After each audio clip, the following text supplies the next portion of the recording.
രാവിലെ പോയി കൊഴുവ വാങ്ങിച്ചു, അത് വറുത്ത പകുതി എടുത്ത് വറുത്ത്, 1/2 കിലോ വാങ്ങിച്ച് പകുതി എടുത്ത് വറുത്ത്.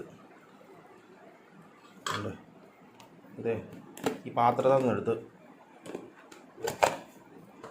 വെക്കട്ടെ. ഇവിടെ പൂച്ചയുടെയൊക്കെ ശല്യമുണ്ട്, അതാ ഈ അടുത്ത് വെക്കുന്നത്. അല്ലെങ്കിൽ ഇതിനകത്തങ്ങ് വെച്ചാൽ മതിയായിരുന്നു. ചിലത് പൊടിഞ്ഞു പോയി. പൂച്ചയുടെ ശല്യം ഇല്ലായിരുന്നെങ്കിൽ ഇതിനകത്ത് വെച്ചങ്ങ് മൂടി വെച്ചാൽ മതിയായിരുന്നു. കണ്ടോ,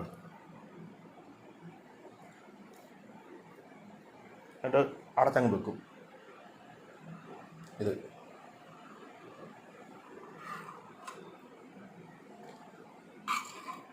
നല്ലോണം അരപ്പൊക്കെ ഇട്ടാണ് ഉണ്ടാക്കിയത്. കണ്ടോ.